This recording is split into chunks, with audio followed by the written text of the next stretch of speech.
इस विशद विश्व प्रहार में किसको नहीं बहना पड़ा? Who has not had to flow in this massive world attack? सुख दुख हमारी ही तरह किसको नहीं सहना पड़ा? Who has not had to bear happiness sorrow like us? फिर व्यर्थ क्यों कहता फिरूं, मुझ पर विधाता वाम है? Then why should I keep saying in vain that God is in my favor? चलना हमारा काम है. It is our job to move ahead. भावार्थ. कवि कहता है कि यह संसार बहुत बड़ा है. इस संसार में कोई भी ऐसा नहीं है जो सुख दुख, आशा निराशा तथा सफलता असफलता से प्रभावित न हुआ हो. भाव यह है कि इस संसार में सभी को कभी न भी सुख दुख सहन करने पड़ते हैं. कभी किसी के जीवन में दुख, निराशा और असफलता सदा के लिए नहीं रहते और साथ ही सदा के लिए सुख भी किसी को प्राप्त नहीं होते. इन दोनों का क्रम समान रूप से चलता रहता है. कवि अपने आप को सांत्वना देता हुआ कहता है कि वह क्यों व्यर्थ में हो स्वयं को अभागा कहता फिरे. कवि प्रेरणा दे रहा है कि जीवन पथ की बाधाओं पर विजय प्राप्त करते हुए धैर्य एवं साहस से आगे बढ़ते रहना चाहिए. विशेषतः कवि का संकेत ऐसे लोगों की ओर है जो भाग्यवादी हैं तथा दुख या असफलता का सामना होने पर यह कहा करते हैं कि मेरा भाग्य खराब है. कवि के अनुसार ऐसे लोग नहीं जानते कि सुख और दुख दोनों जीवन के अनिवार्य अंग हैं. इसीलिए दुखों से विचलित होना या अपने भाग्य को दोष देना उचित नहीं होता. Meaning. The poet says that this world is very big. There is no one in this world who has not been affected by happiness, sorrow, hope, despair, and success, failure. The meaning is that in this world everyone has to bear happiness, sorrow at some time or the other. Sorrow, despair, and failure never remain forever in anyone's life, and at the same time no one gets happiness forever. The sequence of both of these continues in the same manner. The poet consoles himself and says that why should he keep calling himself unfortunate in vain? The poet is inspiring that one should keep moving forward with patience and courage while conquering the obstacles in the path of life. The poet is pointing towards such people who are fatalists and on facing sorrow or failure, they say that my fate is bad. According to the poet, such people do not know that happiness and sorrow both are essential parts of life. That is why it is not right to get distracted by sorrows or to blame one's fate. मैं पूर्णता की खोज में दर-दर भटकता ही रहा. I kept wandering from door to door in search of perfection. प्रत्येक पग पर कुछ न कुछ रोड़ा अटकता ही रहा. Some or the other obstacle kept getting stuck at every step. निराशा क्यों मुझे? जीवन इसी का नाम है. Why should I despair? This is what life is called. चलना हमारा काम है. Moving is our job. भावार्थ. कवि कहता है कि वह पूर्णता की खोज में दर-दर भटकता रहा, परंतु वह जिस ओर भी कदम बढ़ाता उसी ओर कोई न कोई रुकावट आकर खड़ी हो जाती थी. इन रुकावटों के कारण वह पूर्णता प्राप्त न कर सका, परंतु वह निराश नहीं हुआ. वह कर्म पथ पर बढ़ता रहा, क्योंकि इस पथ पर बढ़ते रहने का नाम ही जीवन है. विशेषतः कवि का आशय है कि मानव जीवन सुख दुख, आशा निराशा, सफलता असफलता आदि से भरा है, फिर भी कुछ लोग पूर्णता की खोज में दर-दर भटकते हैं. व्यक्ति का कर्तव्य है कि उसे दुख, निराशा और असफलता से निराश होकर बैठ नहीं जाना चाहिए, बल्कि निरंतर गतिशील बने रहना चाहिए तथा दुखों की चिंता नहीं करनी चाहिए, क्योंकि मानव का यही कर्तव्य है कि वह बाधाओं एवं दुखों को सहन करता हुआ जीवन पथ पर अबाध गति से बढ़ता रहे. Meaning, the poet says that he kept wandering from door to door in search of perfection, but in whichever direction he took a step, some or the other obstacle stood in his way. Due to these obstacles, He could not achieve perfection, but he did not get disappointed. He kept moving on the path of action, because moving on this path is called life. Special, the poet means that human life is full of happiness, sadness, hope, despair, success, failure, etc. Yet some people wander from door to door in search of perfection. It is the duty of a person that he should not sit down disappointed by sadness, despair and failure, but should remain constantly active and should not worry about sorrows, because it is the duty of a human being to tolerate obstacles and sorrows and keep moving forward on the path of life without any hindrance. साथ में चलते रहे कुछ बीच ही से फिर गए. Some kept walking together, some turned back from the middle. गति न जीवन की रुकी जो गिर गए सो गिर गए रहे. The pace of life did not stop. Those who fell remained fallen. हर दम उसी की सफलता अभिराम है. At all times, his success is the most beautiful. चलना हमारा काम है. It is our job to move on. भावार्थ, कवि कहता है कि जीवन पथ पर बढ़ते हुए उसे अनेक साथी मिले. उसे कुछ ऐसे साथी मिले जिन्होंने बीच में ही उसका साथ छोड़ दिया, तो कुछ निराश होकर लौट गए, परंतु ऐसा होने पर भी उसके जीवन की गति नहीं रुकी, वह अनवरत रूप से जीवन पथ पर अग्रसर होता रहा.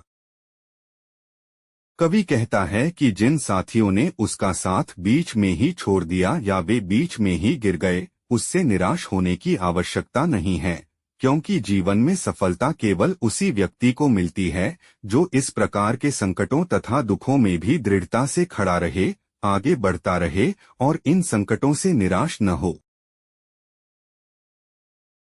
विशेषतः कवि का आशय है कि जीवन में साथी आते जाते रहते हैं. उनमें से कुछ ऐसे हैं जो बीच में साथ छोड़ देते हैं, तो कुछ बीच में ही समाप्त हो जाते हैं, परंतु जीवन में सफलता केवल उन्हें ही प्राप्त होती है जो बीच में साथ छोड़ देने वाले साथियों की परवाह किए बिना अपने लक्ष्य की ओर निरंतर बढ़ते जाते हैं. Meaning, the poet says that while moving on the path of life, he got many companions. He got some companions who left him midway, while some returned disappointed, but even after this, the pace of his life did not stop. He kept moving forward on the path of life continuously. The poet says that there is no need to be disappointed by the companions who left him midway or fell down midway, because success in life is achieved only by that person who stands firmly even in such crises and sorrows, keeps moving forward and does not get disappointed by these crises. Special, the poet means that companions keep coming and going in life. Some of them are such who leave him midway, while some end up midway, but success in life is achieved only by those who keep moving towards their goal without caring about the companions who leave him midway. Dear students, if you found this explanation helpful, please share this video with your friends so they can also benefit from it. I've included links to summaries of other lessons in the description. Be sure to check those out as well. For more lesson explanations, don't forget to subscribe to our channel.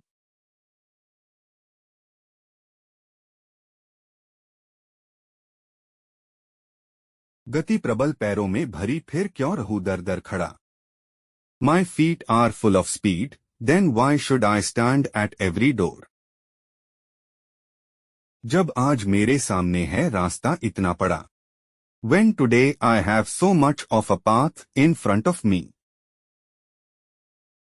जब तक न मंजिल पा सकूं, तब तक मुझे न विराम है. Until I reach my destination, I will not rest. चलना हमारा काम है. It is our job to keep moving. भावार्थ, श्री शिवमंगल सिंह सुमन द्वारा रचित चलना हमारा काम है शीर्षक कविता से ली गई उपर्युक्त पंक्तियों में कवि मनुष्य को प्रेरणा दे रहा है कि उसे जीवन में निरंतर सक्रिय और गतिशील रहना चाहिए. कवि कहते हैं कि मानव असीम शक्ति से संपन्न प्राणी है, उसमें अद्भुत क्षमताएं हैं, जिसके कारण वह बड़ी से बड़ी चुनौतियों का सामना करने की शक्ति रखता है। इसलिए कवि कहता है कि है मनुष्य, जब तेरे पैरों में अद्भुत गति एवं शक्ति विद्यमान है तो फिर दर खड़ा होने की क्या आवश्यकता है। कवि अभी अपनी मंजिल पर नहीं पहुंच पाया है, अभी उसके सामने लंबा रास्ता पड़ा है। जब तक वह अपने गंतव्य तक नहीं पहुंच जाता तब तक वह विश्राम नहीं करेगा और चलता रहेगा। विशेषण कवि मनुष्य को प्रेरणा देते हुए कहता है कि तेरे चरण असीम शक्ति एवं गति से युक्त हैं, इसलिए अपनी मंजिल को पाने के लिए सतत प्रयास करता रह और दर खड़ा होने के बजाय निरंतर चुनौतियों का सामना करते हुए अपने गंतव्य की ओर बढ़ता रह। Meaning in the above lines taken from the poem titled चलना हमारा काम है, written by Shri Shivmangal Singh Suman. The poet is inspiring man that he should remain active and dynamic in life. The poet says that man is a creature endowed with immense power. He has amazing abilities due to which he has the power to face the biggest challenges. That is why the poet says that man, when you have amazing speed and power in your feet, then what is the need to stand at every door? The poet has not yet reached his destination. There is still a long way ahead of him. He will not rest and will keep moving until he reaches his destination. Special, the poet while inspiring the man says that your feet are endowed with infinite power and speed, so keep trying continuously to achieve your destination and instead of standing at doorsteps, keep moving towards your destination while facing challenges. कुछ कह लिया, कुछ सुन लिया, कुछ बोझ अपना बंट गया. I have said something, I have heard something, some of my burden has been shared. अच्छा हुआ, तुम मिल गई, कुछ रास्ता ही कट गया. It is good that I met you, some of the distance has been covered.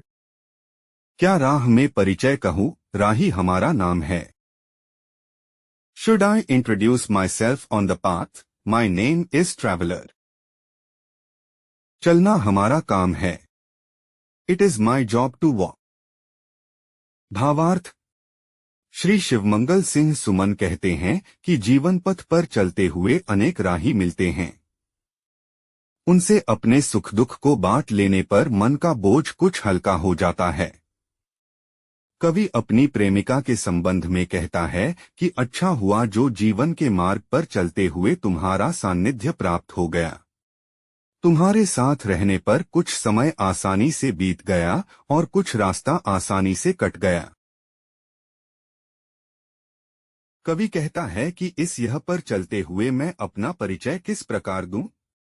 मेरा परिचय तो केवल इतना है कि मैं जीवन पथ का एक पथिक मात्र हूं.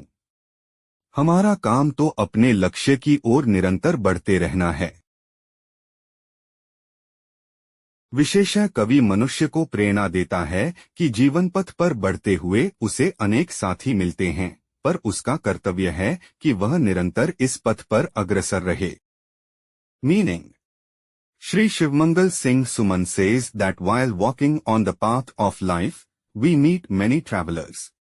By sharing our joys and sorrows with them, the burden of the mind becomes somewhat lighter. The poet says about his beloved that it is good that while walking on the path of life, I got your company. By being with you, some time passed easily and some distance was covered easily. The poet says that while walking on this path, how should I introduce myself? My introduction is only this much that I am just a traveler on the path of life. Our job is to keep moving towards our goal. Special, the poet inspires man that while moving on the path of life, he gets many companions, but it is his duty to keep moving forward on this path. जीवन अपूर्ण लिए हुए पाता कभी खोता कभी. Life is incomplete, Sometimes it gains, sometimes it loses. आशा निराशा से घिरा, हंसता कभी रोता कभी. Sometimes it is surrounded by hope and despair, sometimes it laughs and sometimes it cries. गतिमती न हो अवरुद्ध, इसका ध्यान आठों नियम है. Our mind should not be obstructed, we should take care of our progress all the time. चलना हमारा काम है. It is our job to move forward. भावार्थ सुमन जी कहते हैं कि मानव जीवन अपूर्ण है. इसमें कभी असफलता तो कभी सफलता मिलती है, कभी सुख तथा कभी दुख झेलना पड़ता है, कभी आशा तो कभी निराशा मिलती है. मनुष्य का कर्तव्य है कि इससे न घबराए और साहस एवं धैर्य न छोड़े. भाव यह है कि असफलता, निराशा और दुखों का सामना होने पर हिम्मत न छोड़े, क्योंकि यह स्थिति सदा नहीं रहती. दुख के बाद सुख, निराशा के बाद आशा और असफलता के बाद सफलता अवश्य मिलती है. अतः मनुष्य के जीवन की गति कभी रुकनी नहीं चाहिए, क्योंकि गति ही जीवन है. अतः हमें अपने लक्ष्य की ओर निरंतर गतिशील बने रहना चाहिए. विशेषतः मनुष्य को चाहिए कि सुख दुख, सफलता असफलता आदि उसकी गति को न रोक पाए तथा वह निरंतर जीवन पथ पर गतिशील बना रहे, क्योंकि जीवन में कोई स्थिति सदा के लिए नहीं रहती. Meaning, Suman ji says that human life is incomplete. In this, sometimes we get failure and sometimes success, sometimes we have to face happiness and sometimes sorrow, sometimes we get hope and sometimes despair. It is the duty of man not to panic and not to lose courage and patience. The meaning is that we should not lose courage when we face failure, despair and sorrow, because this situation does not last forever. Happiness comes after sorrow, hope comes after despair and success comes after failure. So the movement of man's life should never stop, because movement is life, so we should keep moving towards our goal. Special, man should not let happiness, sorrow, success, failure, etc. stop his progress, and he should remain dynamic on the path of life, because no situation in life remains forever.